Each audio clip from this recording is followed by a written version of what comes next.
2026 సంవత్సరంలో వృశ్చిక రాశి వారికి ఏ విధంగా ఉండబోతోందో తెలుసుకోబోతూ ఉన్నాం. 2026 సంవత్సరంలో వృశ్చిక రాశి వాళ్ళకి 2 నెలలు ఒకలాగా, ఒక నెల ఒకలాగా, మళ్ళీ 2 నెలలు ఒకలాగా, ఒక నెల ఒకలాగా, ఎప్పుడూ కూడా ఎదుర్కొనేటువంటి సమస్యల్ని ఒక నెలలో తీర్చుకోవటం, మళ్ళీ 2 నెలలు ఏదో ఒక సమస్యలో ఇరుక్కోవటం, మళ్ళీ ఒక నెల దానన్నిటినీ కూడా తీర్చుకోవటం ఇలా ఉండబోతోంది. అంటే సగం బాగుంది, సగం బాలేదు. 50% మాత్రం మీరు చాలా ఆనందంగా ఉంటారు, ఒక 50% అసహనంగా ఉంటారు. దానికి గల కారణం మీరు ఇప్పుడు 2025 నుంచి 2026కి రాగానే మొదలుపెట్టదు. అది ఉగాది దాటిన తర్వాత జాగ్రత్తగా ఉండాల్సినటువంటి అవసరం ఉంది. ఉగాది నెల నుంచే మీకు కష్టాలు ప్రారంభమవుతూ ఉన్నాయి. మొదటి 2 నెలలు మాత్రం చాలా బాగుంది. ఉగాది దాటిన తర్వాత అంటే జనవరి, ఫిబ్రవరి మాత్రం మీకు ఎటువంటి లోటు ఉండదు, ఆనందంగా అనుభవిస్తారు. మార్చి నుంచి కూడా మీకు గడ్డు కాలం రాబోతూ ఉన్నది. 2 నెలలు ఒకలాగా, ఒక నెల ఒకలాగా, అంటే 2 నెలలు కష్టాలు అనుభవిస్తూ ఉంటారు, ఒక నెల దాన్ని తీర్చుకునే ఆనందంగా ఉంటారు. రుణాలు మాత్రం చేయకండి ఎట్టి పరిస్థితుల్లోనూ కూడా.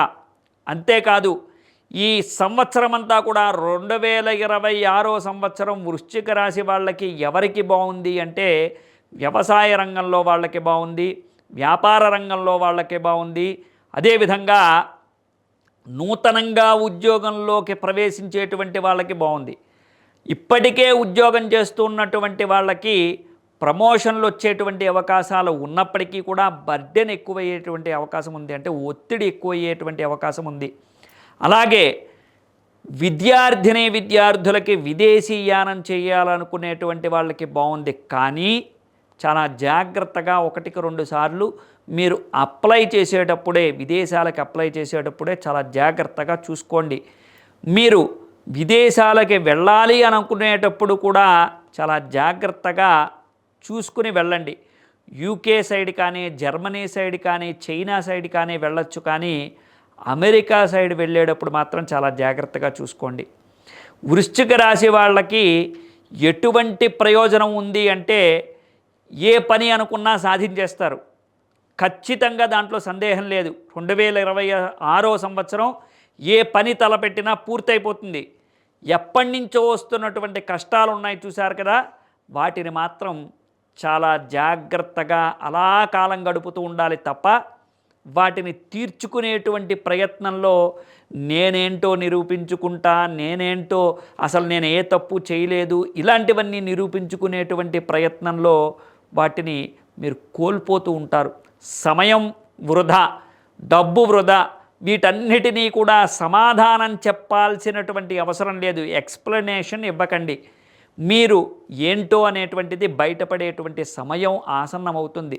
ఈ సంవత్సరం చివరికైనా సరే మీరేంటో తెలుసుకుంటారు అనేటువంటి వాళ్ళు అంటూనే ఉంటారు, వదిలేయాలి.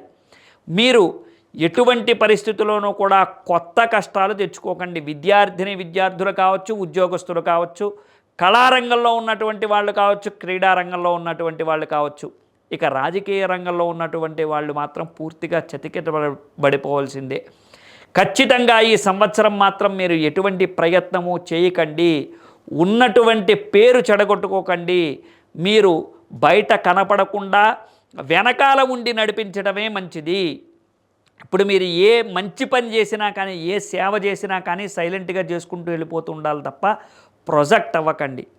అలాగే ముందుగా విద్యార్థులకి, ఉద్యోగస్తులకి చెప్పేటువంటి మాట ఒకటే, మీరు ఏదైనా చెయ్యండి, కానీ పోటీ పరీక్షలు వచ్చేటప్పటికీ లేదా మీరు ప్రొజెక్ట్ అవ్వాల్సినటువంటి సమయం వచ్చేటప్పటికి మాత్రం మీరు తడపడకుండా, అనుమానం లేకుండా, భయం లేకుండా ముందడుగు వేయండి. కాస్త మీరు అనుకున్న దానికన్నా తక్కువే రావచ్చు, కానీ మంచి ప్రయోజనకరమైనటువంటి అవకాశాలు వస్తాయి, మంచి ప్రయోజనకరమైనటువంటి దారులు కనబడతాయి. 1-2 సార్లు మీరు ఏ పని చేయాల్సినటువంటి అవసరం ఉండదు. అంటే మొదటిసారే పరీక్ష రాసేటప్పుడు చాలా జాగ్రత్తగా కష్టపడి ఎవరి మీద ఆధారపడకుండా ఒక అడుగు ముందుకేసేస్తే ఆ పరీక్షల్లో మీరు పాస్ అయిపోతారు. మీరు 60% 70% వస్తాయనుకుంటే 30% 40% వస్తాయి. అయినా సరే పర్వాలేదు, గట్టెక్కేస్తారు. కానీ మీరు అనుమానంతో భయంతో 30% రావాలి అని కష్టపడితే మాత్రం అది కూడా రాదు. కాబట్టి మీరు అనుమానం లేకుండా భయం లేకుండా ప్రయత్నం చేయండి. ఉద్యోగస్తులు కూడా అంతే. మీరు చేసేటువంటి ప్రయత్నం చేస్తూ ఉండాలి. ఎదటి వాళ్ళ మీద ఆధారపడకుండా.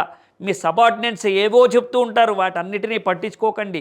మీరు చేసేటువంటి ప్రయత్నం మీరు చేస్తూ ఉండాలి. మీ పని మాత్రమే చేస్తూ ఉండండి, పక్క వాళ్ళ పనులు చేయకండి. అన్ని పనులు చేసేసి మీ పని మీరు పూర్తి చేసేసిన తర్వాత మిగిలినవి చూడండి.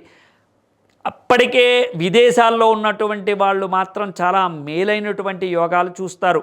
మీకు కనుక వీసా రావాలన్నా, అంటే అప్పటికే అక్కడ స్థిరపడాలి అని అనుకుంటున్న ప్రథమార్థం వదిలేసి ద్వితీయార్థంలో అంటే జూన్ నుంచి మీ ప్రయత్నాలు మీరు చేసినట్లయితే మీకు మేలైనటువంటి ఫలితాలు కలుగుతాయి. గ్రీన్ కార్డ్ రావాలన్నా లేకపోతే ఇంకేదైనా ప్రయత్నం చేయాలని అనుకుంటున్నటువంటి వాళ్ళు, విదేశాల్లో ఉన్నటువంటి వాళ్ళు, వృశ్చిక రాశి వాళ్ళు ప్రథమార్థం వదిలేసి ద్వితీయార్థంలో చేయండి, మీకు మేలైనటువంటి యోగదాయకంగా ఉండబోతోంది.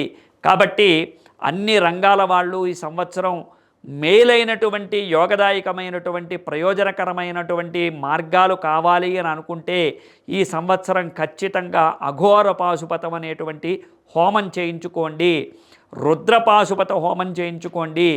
మీరు ఇది చేయించుకున్నట్లయితేనే మీరు గట్టెక్కగలుగుతారు. అలాగే నవగ్రహాలకి సంబంధించినటువంటి స్తోత్రము శ్లోకాలు రోజూ చదవండి, ఖచ్చితంగా మీరు గట్టెక్కుతారు. ఉన్నా లేకపోయినా, మీకు సాధ్యమైనా కాకపోయినా మీ తల్లిదండ్రుల చేత లేదా మీ అన్నదమ్ముల చేత ఎవరి చేత అయినా సరే చేయించుకోండి. అఘోర పాశుపత రుద్రాభిషేకము లేదా రుద్రపాశుపత హోమము ఇది కనుక చేయించుకున్నట్లయితే మీకు మేలు జరుగుతుంది. అఘోర పాశుపత రుద్ర హోమము, అఘోర పాశుపత రుద్రాభిషేకము, అలాగే రుద్రపాశుపత హోమము ఇవి చేయించుకోండి, మీకు మేలు జరుగుతుంది. ఖచ్చితంగా మీకు మేలైనటువంటి ఫలితాలు చూస్తారు. శుభం.